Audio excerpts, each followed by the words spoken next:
Episode 4, Life in Abundance. We made it to episode 4. Pretty amazing. If you are listening on this, please subscribe, leave a 5-star comment, review. If you're going to leave a 4 or 3-star, don't leave one. Just do 5-star. And then if you're on YouTube, hit that button and subscribe to it because that's how more people see us, and that's what we want. And right. Yep, that's right. And so today, Life in Abundance with the Gentrys. Today, this will be a first episode, not drinking. Yep. We have not had a alcoholic beverage in about 9 days. That sounds kind of pathetic when I say it out loud, but it's a big deal for us. I'll have my wife tell you a little bit about what the voice God told her one night, and that's why we are where we are. Yeah, I mean, it was a crazy experience, honestly. We were driving home from Dana Point last Monday. We got home about 11 p.m. I had, the baby slept the whole way home, which was great. Thank God. But then at 11 o'clock, she was fired up, ready to go, and we are all ready for bed. So at about midnight, she finally falls asleep, and she fell asleep on my chest. I don't know what came over her, but like 2 o'clock in the morning, she just got this bolt of energy and flew off the side of our bed and onto the ground. And thankfully, I had a pillow leaning up against the bed, and she fell mostly on that. From what I understand, when I woke up, that's what I saw. But it was awful, actually. I just fell to my knees holding her, and Mark flipped on the lights. It was just like, what happened? What happened? I couldn't even tell you what happened. All I know is she just like kind of kicked and flew off the side of the bed. So I was just so shook because, the last thing in the world you want is for your child to get hurt. And it just, I couldn't shake it all day. I was like, this 10-month-old, she's trying to walk. She's like a bowling ball on sticks. She really shouldn't be walking yet. She's too little to do that. She's just getting hurt left and right. And when she's falling, she's like hitting her head. I'm like, what is going on? My other two did not walk this early. And honestly, they went straight from like rolling around to walking. They never crawled. Where Coda crawls and she crawls quick. So it's like this baby's doing things so differently than what we know. And so the next day, we went to bed, and again, I'm asleep at 2 a.m. and just woke up from a dead sleep, and I just felt like God telling me to pray. Like, I just felt like I needed to pray for her. So I'm praying, like, God, why is she getting hurt? I'm just not understanding. And he said so clearly to me, he says, well, then next time get sober or I'll take her from you. Or no, he said, get sober or next time I'll take her from you. And I was like, what?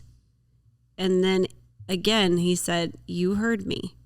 And it was so clear and so just gut-wrenching that was the message that how I had to hear that too. It was awful. And Mark and I have been talking about getting sober for the last, I don't know, year or so. Like, let's just stop drinking altogether and see what happens. And well, it's more me.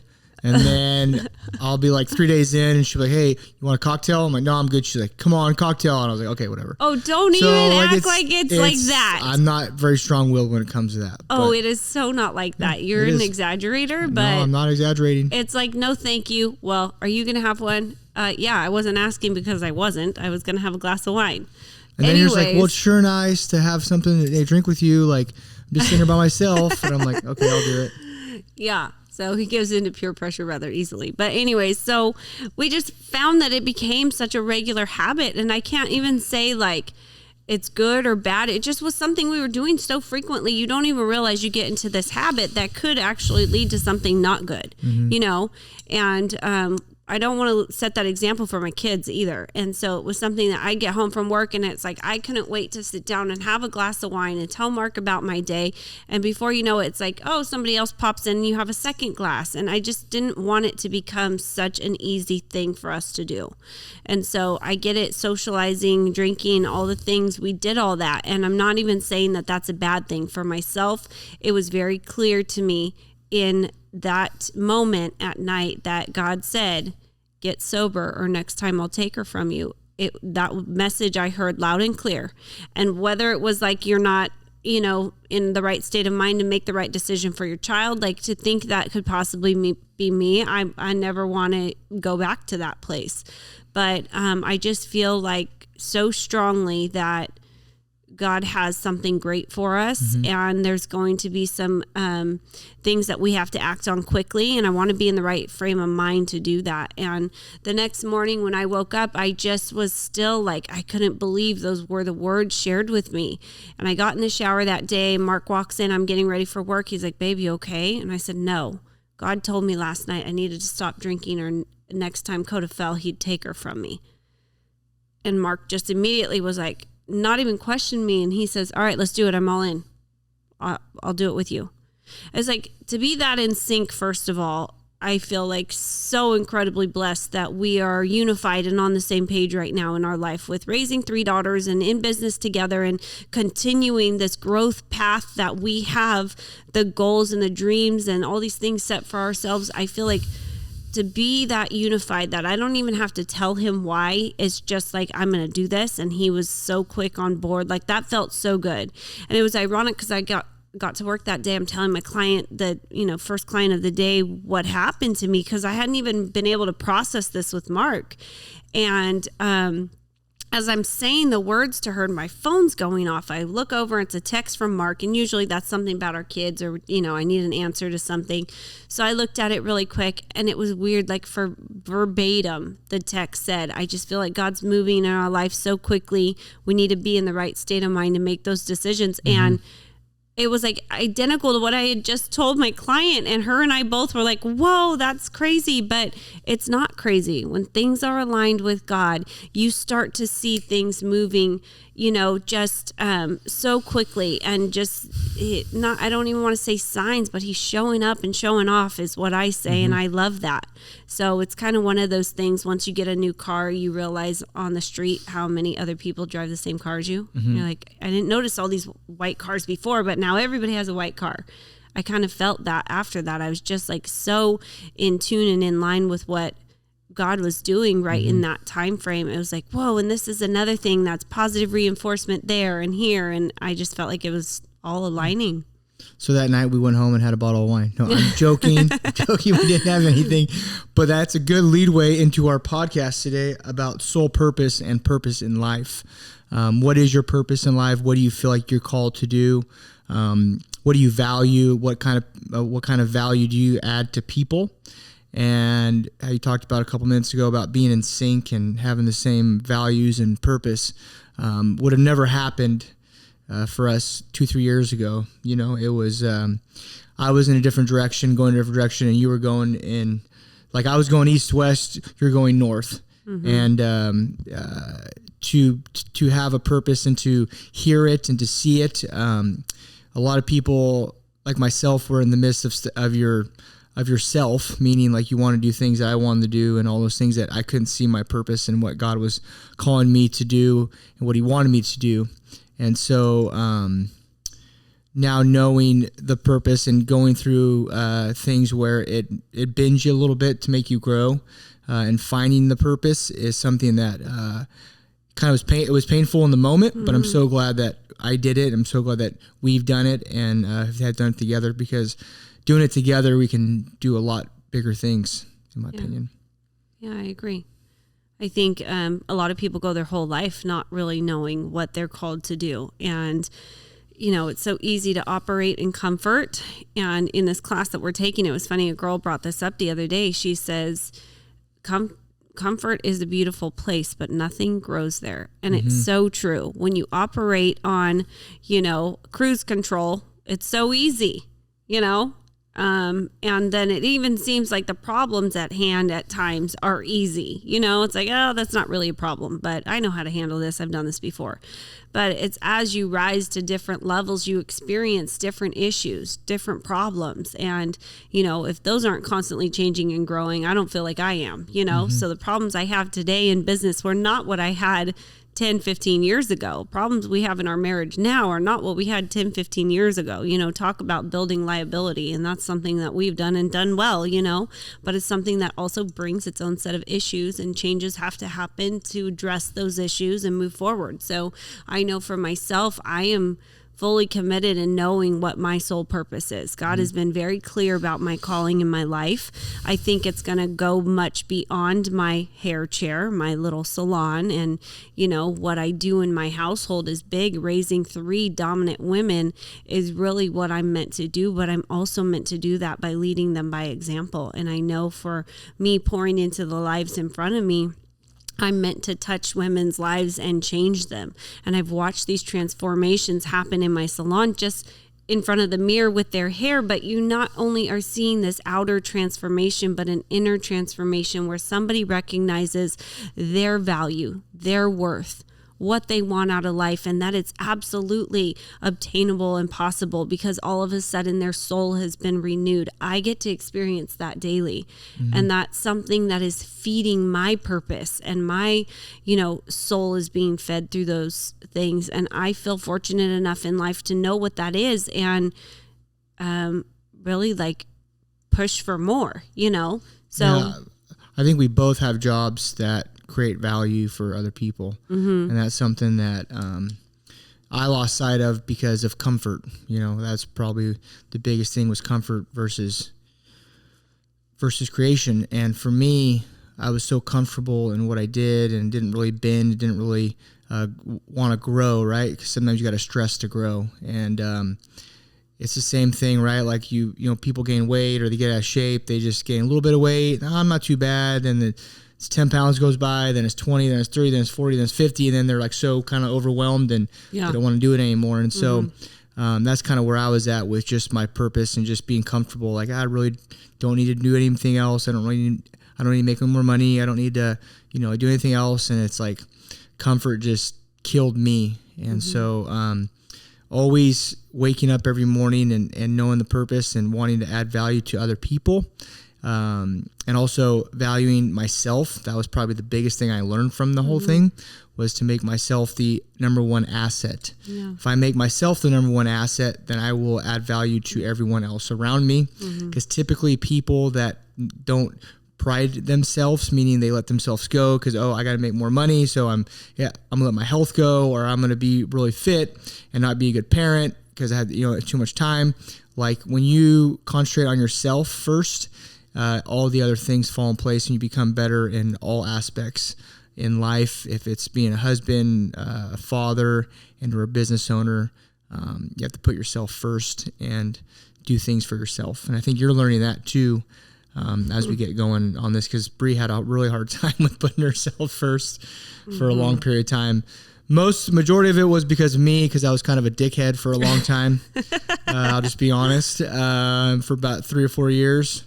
I want to say 2 years, but it's probably more like 3. But so tell us a little bit about that, about how you've kind of adjusted your schedule to make more time for you. Yeah, no, absolutely. I feel like also I was in a mode of I didn't have a choice, and everybody says that, I'm so busy, I don't have a choice. I was really pushed in a position where I felt like I'm going to have to figure this out on my own, whether Mark wants to step in and step up or not. Kind of a backstory to that is 2019, we had our second child, Selah. We bought this home we're in right now in late 19, did about a 5 or 6 month remodel. Moved in with my mom and brother in about a 1,500 square foot house with our baby and 6-year-old at the time, which I would not recommend ever doing, for about 5 months. Then we were about probably 6 figures over budget, I would say, on the house, borrowing money, doing these things. I was so far up my own butthole that I wouldn't know like light from day. And then we decided to remodel the salon in early 2020. Then COVID hit, shut down the gym I work at, shut down our salon. And we just got done with the remodel in March, right before COVID? Barely before COVID. Barely. We literally went from home remodel, okay, it's done, now let's move on to the salon. Yeah, and then we did that, so that was great. And then we had probably 90% of our salon left about a month after COVID, a month into COVID, and I was just not helping at all. I was so angry and so clouded with anger and my own issues that Bree had to, like, you know, we still had to pay rent at the salon, we still had to pay our mortgage, we had to do all these things, right? And Bree, for about 2 years, literally just worked pretty much every day of that time.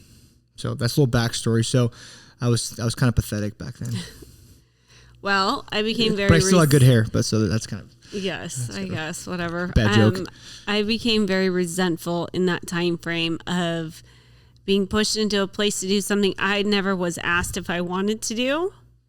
And I still struggle with it, hence my tears right now. Like, because I missed so much of Selah's life in the first 2 years, and it sucked, and I'm still mad about it. But we're working through it, and, you know, through all of those blood, sweat, and tears, literally, I had to find myself and be happy with me to be happy for them and us, ultimately. And I know that COVID brought a lot of light to our situation. When the gym shut down, Mark called me and was like, I don't know what I'm going to do. I can't go back to work with my clients, so we're going to our garage. And my thought was, oh my God, what's in my garage? You know, like the worst thing possible. Like, what do you mean you're moving in to work out in the garage? And the funny thing is in that time frame, he got to be there for a part of Selah's life that you didn't get to be there for Matea. The older one, because he left for work at 5 a.m. every day. But the kids got to go out to the garage and see him and his clients. Matea would even run with his clients because school shut down. And from something that seemed to be such a horrible story, turned out to be one of the greatest blessings for our family. And now fast forward, 3 years later, our baby, the 10-month-old, her highlight of her day is getting up to walk to the screen door to see daddy working out in the backyard or working with his clients. And, it just, something that seemed so horrible ended up being something so great. And I'm so thankful for that. But in the time, it did not seem great. At the time, it seemed devastating. At the time, it seemed like everything we had was going to be taken from us. And, I remember going through this wave of emotions when the school districts were changing and things were shifting in directions. And I just thought, no, I am not doing this. My daughter is not going there. We're not doing this. I'm not entertaining this. This is how we live. And I live in a free country. I deserve the right to choose that. And so I remember coming to Mark and he was like, all right, what are we going to do? I said, private school. And that day we made the decision. I traded in my car for the payment of private school. And it wasn't a hard decision to make. We just did it. It's because we knew that what was going to be poured into our daughter's life was so much more important than me driving a fancy car. And we had an extra vehicle, which was so nice at the time, but it worked for us. And it was really important to us to do what was right for them in that time, and also aligning with the shifts and changes that we were going to experience. We had to do that to make sense for our life as a whole. And I remember just going through the process of trying to figure that out, and then trying to find myself in the moment, and Mark, just stepping into his own thing. It was like you felt this disconnect. And someone said this the other day, and it's really stuck with me. She said, sometimes you have to be in a really dark place before you see the light. Yeah. And that was our really dark place. And I know when we come back to we know our soul purpose, we know what we're meant to do. Even in the moments of the dark, we always come back to the light, and it's like every time you push, it's like you're going to feel this resistance, but then you get past that point and it's kind of like the release of an arrow. You sometimes have to go slow to go fast. And as soon as the arrow is released, it's like go time. And we really went through the drawback of the arrow in 2020, 2021, 2022.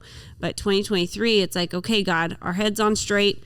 We're clear-minded. We're not drinking. We're ready for the next move. And now it's like big moves, Before it seemed like something, now looking back at, was so silly, but at the time it was a huge mountain. And now we're in a different place at a new level with a different mountain, And we just want to be clear-headed to know what to do and maintain our purpose and not be overcome with our own emotions. and really make the right choice, right? Yeah. I mean, for me, probably been late 21. I signed up for Wake Up Warrior, and I had a Zoom call with a guy named Sam Falsafi. Who was second in charge, and he drew a box with 4 squares in it, and he asked me about my body. He's like, okay, like, what do you want to change about your body? And he's like, okay, you can probably lose 10 pounds, and, like, get the dad bod off, blah, blah. And how about your being? I'm like, oh, like, I've always been a Christian, and I don't really have that much faith right now. Okay, how about your balance? Yeah, I've been married. I have a couple kids. Cool. And then how about your business? I haven't really tried, blah, blah, all this kind of stuff. And he goes, do you realize you have it all in front of you, but you can't see it because you're looking outside the box so much? You're looking at what's outside the box instead of what's in it. And it didn't dawn on me when he told me that. I was just like more of like worried about what it was going to cost. And it took probably about a year after like it really hit me when I started separating my feelings versus the facts of what's going on.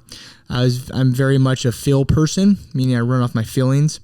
And what I've learned from soul purpose, is finding your purpose, is that you can't run off feelings because those aren't, that's like a bed of sand, right? It's like you're building a house on sand. Facts are your concrete foundation. And ever since I've changed that thinking of like, okay, let's see what's right in front of me and let's make that really, really good, and pour into people and add value. And that came along my purpose, which is to pour into other people, to be a connector of people, to bring people together that might not ever meet, and just build those types of community. And so for me, it was a big deal with my purpose was separating my facts versus feelings. And is this a feeling or is this a fact? Because when we were not doing good and I was in the pit, I guess you would say, is I was all feels. I was like, oh, I feel this way. I feel about this person. This is this, and it was no facts. It was all my feelings. And so since I've really separated those, it's been more clear to me. We kind of got off subject, but babe, what do you do to make yourself the number one asset? What do you do to more align with your purpose? Well, I know setting my day up for success starts with my routine, and we have something in our household we call our power hour before our day begins. Get your mind out of the gutter. No, it's not that. Okay, get your mind out of the gutter. Power hour is protected time that we allow each other to have an hour to ourselves to do what we need to do. And it may be journaling or reading or, just spending some time with God, whatever that is. We invest and value our power hour so much. And I can tell you right now, there isn't a power hour that Mark has missed in probably 2 years, but one. And that one, I'll never forget it because it was a horrible day. We were trying to leave for vacation. Okay, hold on. Let me stop right there. If you have kids, why does it take, no matter if everything is packed, why does it take an hour to get out the door? Like, all the bags are by the door. If you have kids, you're going to be like, I know what you're talking about.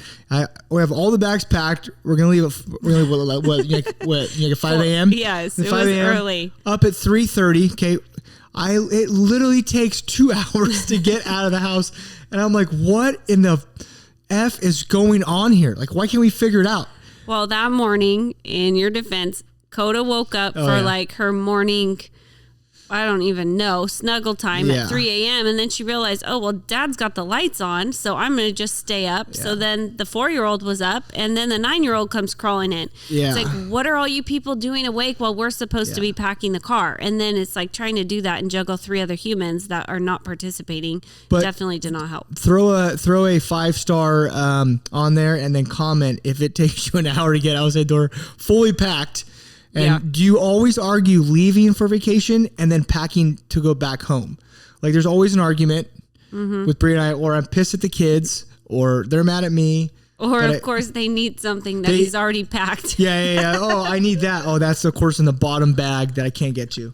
Sorry, that's a little off subject, but it really pisses me off, as you can tell. Yeah. But, yeah. Okay. So he missed his power hour. The one and only that he missed was that day. And it was like, it took us to get to like Bakersfield before Mark could really shake it off. And I think because you had your power hour in the car by then, like your earbuds in and listening to your stuff. But still, it's something that is protected time that he allows me and I allow him, and we make it possible for one another to have that. And in that time frame, it could be your workout, it could be your journaling, it could just be quiet coffee time. Whatever it is, it's something that it sets your day up for success because it's protected.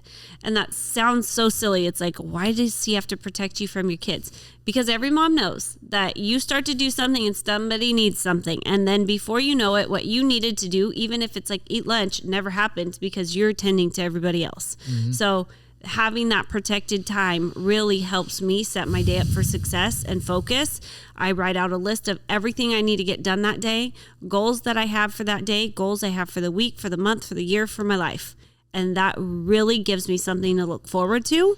And then the next day to recap on what I did get accomplished the day before is so satisfying. And sometimes it's like, hey, get your butt in gear because you didn't check off anything on your list yesterday.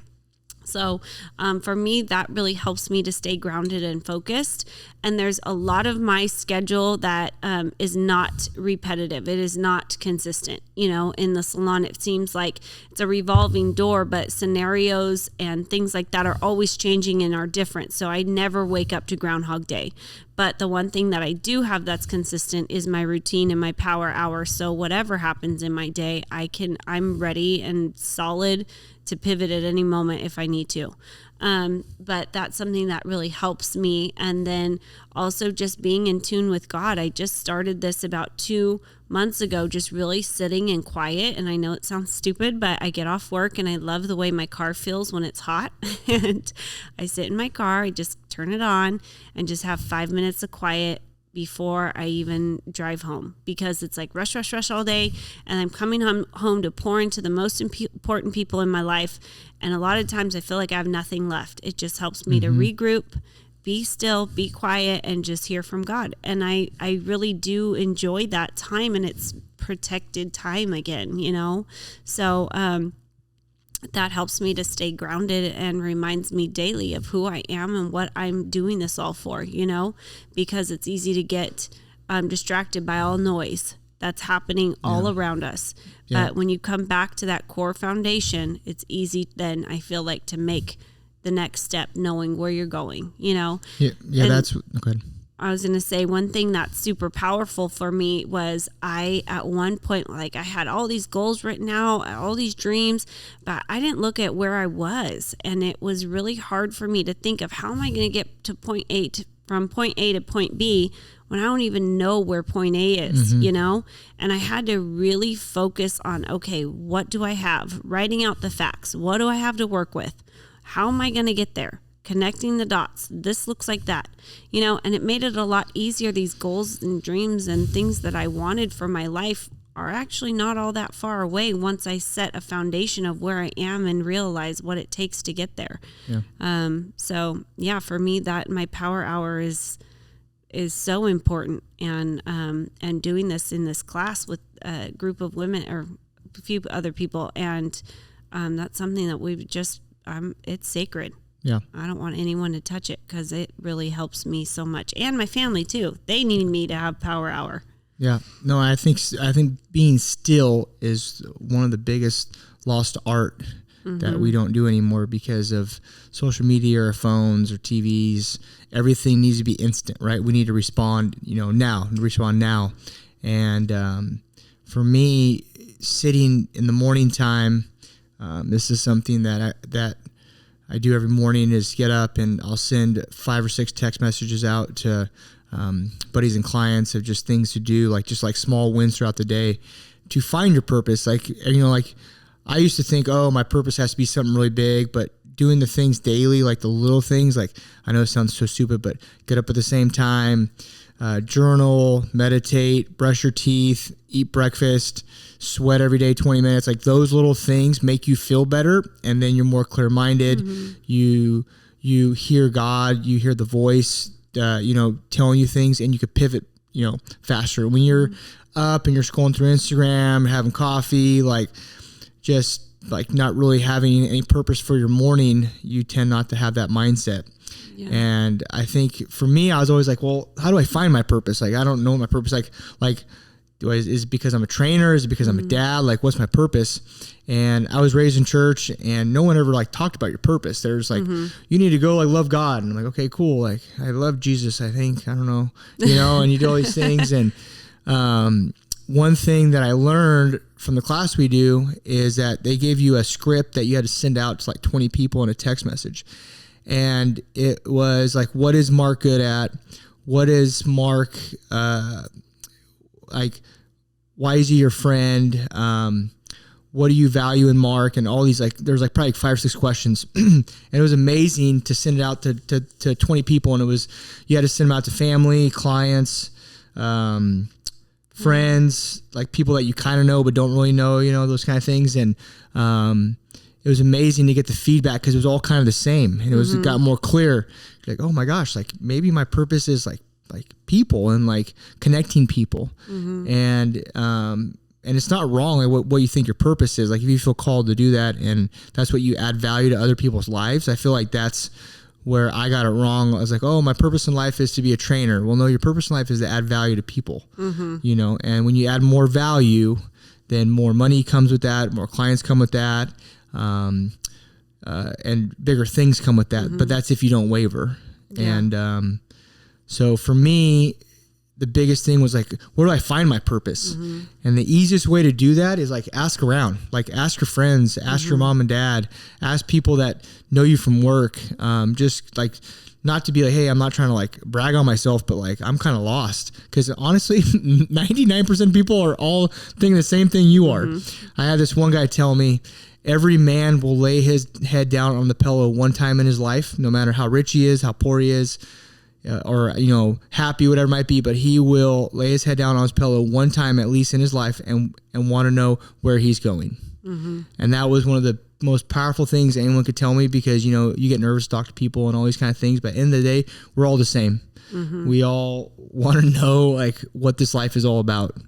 And we get it clouded by TV and phones and alcohol and all kinds of stuff, and just to be still and listen and get back to the basics is for me how I found my purpose.